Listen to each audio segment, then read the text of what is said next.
আল্লাহর দরবারে কেউ যদি একবার কবুল হয়ে যায়, আল্লাহ যদি কারো আমলকে কবুল করে নেয় আর বিতাড়িত করে না, আল্লাহ তাআলা মাহরুম করেন না, তার দরবার থেকে আল্লাহ তাআলা তাকে আর হাঁকায় দেন না, তাড়ায় দেন না। আর যদি আল্লাহ পাক কোনো আমলের উপরে রাজি খুশি না হয় বান্দার উপরে, যত বড় আমলই করেন না কেন, বিতাড়িত, রহমত থেকে আল্লাহ তাআলা দূরে সরায় দেন। এই যে আমরা শয়তান, ইবলিস শয়তান, এর ব্যাপারে শুনি, এর যোগ্যতা কত জানেন আর এর ইবাদত কত জানেন? ইবলিস শয়তান, তার যোগ্যতা অনেক এবং তার আল্লাহ পাকের ইবাদত যেই পরিমাণ করছে আমরা কেউ করব না, হাজারো মানুষ মিলেও এই পরিমাণ ইবাদত করা যাবে না। কানা ইন্না, একটা কিতাব আছে, একজন সাহাবী না, কাবে আহবার, ইহুদি একজন পণ্ডিত ছিল, ওমর রাদিয়াল্লাহু তাআলা আনহু যুগে মুসলমান হয়েছে, সাহাবী না সে, উনি বর্ণনা করেছেন, এটা কাবে আহবার থেকে বর্ণিত। উনি বলেন যে ইন্না ইবলিসা খাজিনান লিল জান্নাতি 40 আলফা সানা। কই যে ইবলিস শয়তান, সে বেহেশতের ম্যানেজার ছিল, খাজেন দায়িত্বপ্রাপ্ত ছিল, ম্যানেজার ছিল 40,000 বছর।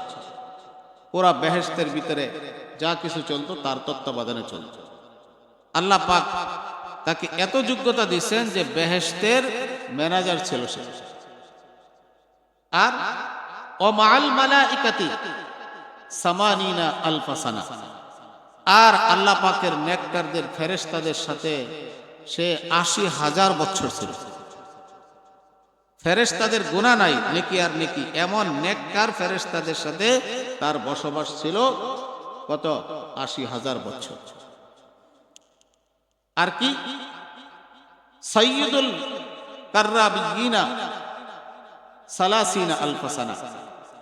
বিশেষ কিছু ফেরেশতা আছে, আল্লাহর নৈকট্যতা লাভকারী কিছু ফেরেশতা, আল্লাহর কাছাকাছি, এরকম ফেরেশতাদের নেতা ছিল 30,000 বছর। ওই ফেরেশতা দলের নেতা ছিল 30,000 বছর। এবং ওয়াজাল মালাইকাতা 20 আলফা সানা, ফেরেশতাদেরকে নিয়ে ওয়াজ নসিহত করছেন, ফেরেশতাদেরকে দিক নির্দেশনা দিয়েছেন 20,000 বছর। 20 বছর না, 20,000 বছর ফেরেশতাদেরকে এইভাবে মিম্বরে বসে ওয়াজ করছেন। আর কি সাইয়্যিদুর রূহানিয়িন আলফা সানা, আরেকটা বিশেষ একটা ফেরেশতার দল ছিল, এদের নেতা ছিল, দায়িত্ব প্রাপ্ত ছিল সে 1000 বছর। এমনকি ওয়াতাফা হাওলাল আরশি 14 আলফা সানা, আরশের চতুর্দিকে 14,000 বছর সে তওয়াফ করছে। আল্লাহ পাকের আরশের চতুর্দিকে কত হাজার বছর? 14,000। আরে 1400 বছর না, 1400 বছর তো অনেক, 14,000 বছর, 14,000 বছর সে আরশের চতুর্দিকে সে কি করছে? তওয়াফ করছে। এই পরিমাণে ইবাদত কি আমাদের আছে? নাই। এবং ওয়াকানা ইসমুহু ফিস সামাঈদ দুনিয়া আল আবিদ, এই দুনিয়ার প্রথম আসমানে তার নাম লেখা আছে, ইবলিসের নাম লেখা আছে আল আবেদ, বড় অক্ষরে লেখা আবেদ। কত বড় সম্মান যে প্রথম আসমানের ভিতরে তার নাম লেখা আছে আল আবেদ। ওয়াফিস সানিয়াতি আজ জাহিদ, আর দ্বিতীয় আসমানে বড় অক্ষরে তার নাম লেখা আছে সে জাহিদ, দুনিয়া ত্যাগী, দুনিয়া বিমুখতা, দুনিয়ার লোভ লালসা তার ভিতরে নাই। বিরাট বড় গুণ, কিন্তু আমরা কয়জন আছি যে দুনিয়ার লোভ আমাদের মধ্যে নাই, দুনিয়ার চাহিদা নাই? সবার মধ্যে আছে। দুনিয়া ত্যাগী, দুনিয়া চাই না, দুনিয়ার প্রয়োজন নাই, দুনিয়ার মহাব্বত নাই, এমন মানুষ লাখেও খুঁজে পাওয়া যাবে না। কিন্তু সে ছিল জাহিদ, দুনিয়া ত্যাগী ছিল। অফিস সালিসাতি আল আরিফ, তৃতীয় আসমানে তার নাম লেখা ছিল আরিফ।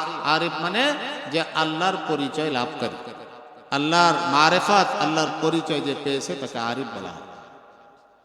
অফির রাবিআতি আত তাকিয়্যু, চতুর্থ আসমানে এই ইবলিসের উপাধি লেখা ছিল মুত্তাকি, পরহেজগার, খোদাভীরু।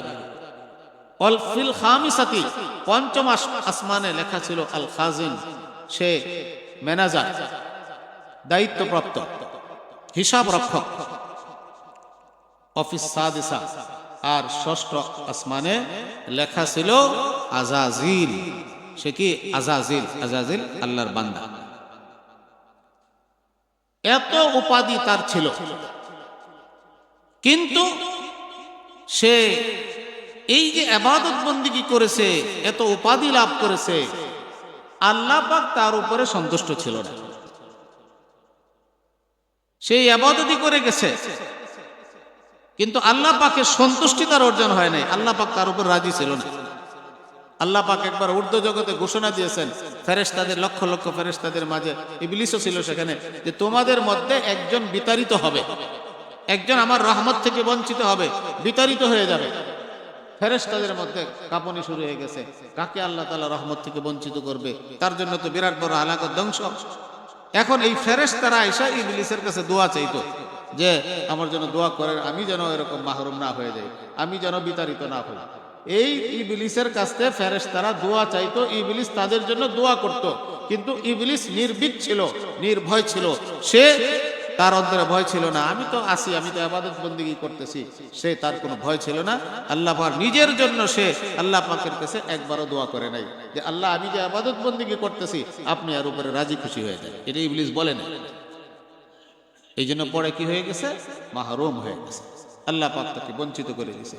এত ইবাদত করার পরেও, এত উপাধি লাভ করার পরেও, এত বড় ইবাদত গুজার আর এত বড় আলেম এই পৃথিবীতে আর নাই ইবলিসের মতো। কিন্তু সে এত ইবাদত করছে, আল্লাহ এই ইবাদতের উপরে সন্তুষ্ট ছিল না, নারাজ ছিল। এই জন্য তাকে বিতাড়িত করে।